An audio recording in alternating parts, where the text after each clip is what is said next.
And that's right, and they should be, because timing will be everything. In fact, I think that's more important than the actual snowfall totals. So you can stay connected with us as this evolving forecast situation takes place. Let's start off with the timing. Snow's going to pick up tonight into Wednesday, and it could impact not only your Wednesday morning commute, but also your Thursday morning commute, because it is a long duration event or situation. A widespread 4 to 8 inches of snow looks like a good possibility there, and you can track the snow along with us using our 7 app as well. It's going to have a radar that you can control. It's free. And you'll also have the latest forecast from us as we track this storm system. And that's not the only issue that we have with the winter storm watch. Those winds are going to pick up from the northeast, and that's going to cause some concerns and problems along St. Clair as well as Sanilac County. So that's something we're going to be monitoring for you as well. So here's a look at the snowfall forecast for tonight. Thinking we could pick up around an inch, maybe an inch to 2 inches. And then as we go into the day tomorrow, all day Wednesday morning, afternoon, and the evening, we'll add an additional 2 to 3 to the northwest, and then 3 to 5 for a good chunk of the core metro. Notice this extends as far south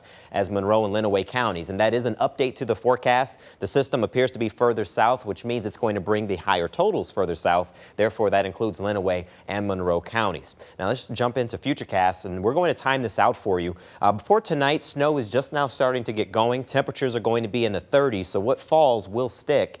And then once we get into tomorrow morning, notice that the snow is really just starting to get going. So therefore, when you look out the window Wednesday morning, it's not going to look all that impressive, but notice that the snow sticks around through the afternoon. In fact, I think the afternoon drive will be worse than the morning drive, and the snow continues on into your Wednesday night, also going into Thursday morning when the storm system finally begins to pull away. That's why I'm thinking maybe an early dismissal may be a possibility, because first thing in the morning is not going to look that impressive. As far as the snowfall is concerned, it's already there. We're just waiting for this next piece of energy to catch this one, and it's going to do that a little bit later today. We're at 38 degrees right now, but the winds are already from the northeast, and that's showing that the storm system is now starting to influence our weather a little bit.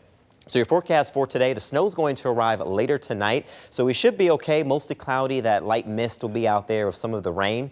And then for this evening, if you're heading to the Red Wings game, that rain will eventually transition to snow. After the game, that's when the drive can get a little tricky, and it's going to stay with us into the overnight, and that's when the snow turns heavy. Notice that our low temperatures are going to be in the 20s and the 30s, and jumping ahead into your Wednesday, we'll have a high of around 33, but most of the day is going to be spent around 32 or below, and we never quite recover. Going into Thursday and Friday, highs only in the 20s with lows in the teens, and that cooler air stays with us into the weekend. Skies get brighter, but the temperatures never quite recover.